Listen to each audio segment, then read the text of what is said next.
guys, it's Lola. I'm outside of the Alamo Draft House for the Austin premiere of Men, Women, and Children. I'm so excited to watch. Tonight's premiere is partnered by Austin Film Society. All the stars have arrived, and check out our interviews after the movie.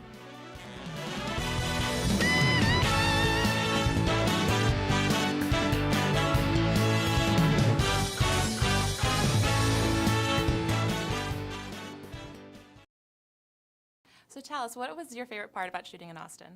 Favorite part of shooting in Austin? It's a very hard thing to nail down because I loved so much about being here. If I could put in a few categories, it would either be the amount of amazing yoga in Austin, because I'm kind of a yoga nut and I fell in love with like 3 different studios here. The food's extraordinary here. It's funny, I tell people that outside of Austin, and they say, I know it's great barbecue. And I'm like, no, you're missing the whole point. No, you don't know. Swift's attic on Congress. Can I just say that was my favorite part of being Could you do, Austin? I know, yoga outside and then eat and then go inside? Every Sunday, we would go to Wanderlust and do yoga, and then we'd go to the Alamo Draft House, and we'd watch a classic movie. It was the perfect Sunday. No, best part about shooting in Austin, Texas is the cast here and the crew here. You have people who are in love with art and want to make movies for the right reasons. A lot of passionate people, I think, in the city. There are a lot of passionate artists and who, again, are interested in making something good and proud of the work that they do. You feel like you're dealing with people who are true craftsmen in the honest sense of the word. And so when I'm on set, I feel like I'm surrounded by people who care about what we're making here and the way that it affects their job. And that doesn't exist everywhere.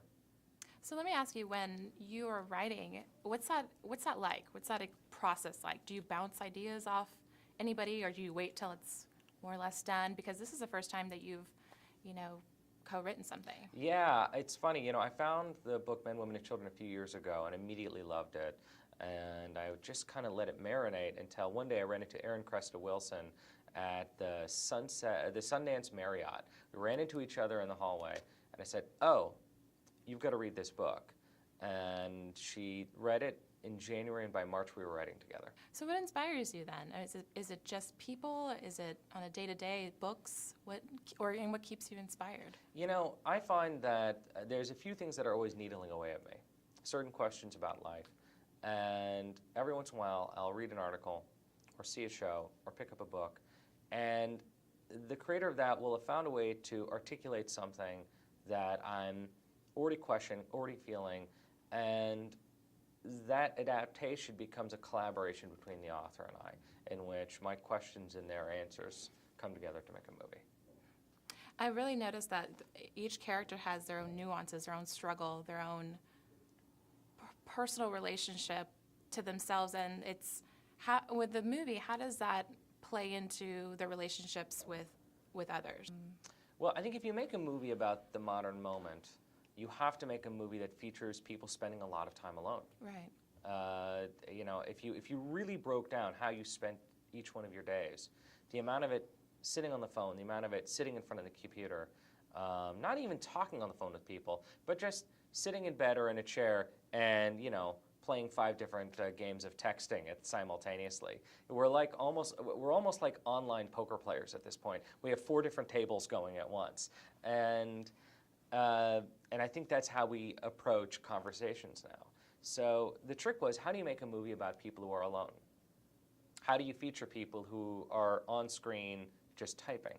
And that's when we started coming up with the concept of, well, what if we found a way to graphically put all the stuff that was on their phones, all the stuff that was on their computers, around them as part of the film plane, and it became an interactive thing where you could look at the actor and follow the reactions as you see what they're looking at simultaneously. Yeah, we're saturated. We're saturated with so much stuff. It's how do we keep our own personality when we have so many things to drag us into one direction or the other? Well, it's funny because I thought, well, there's going to be a learning process into how you watch this movie because there's going to be so much stuff coming at you. But the truth is, we're so good now at multitasking. We're so good at having 5 different apps open at once that watching this movie is actually quite easy to look at an actor, see what they're looking at, see if their comment getting written out simultaneously.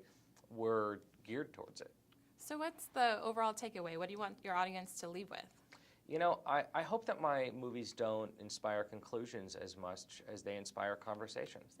You know, I want people to come to the movie with someone they care about and walk out and feel as though the film has pushed them to have a conversation that they otherwise might not have. Well, great. I hope you shoot in Austin again. Would you like to do it? Oh my God, you have no idea. I'm so ready to move. I got like a U-Haul outside. I'm ready to come here and make more movies.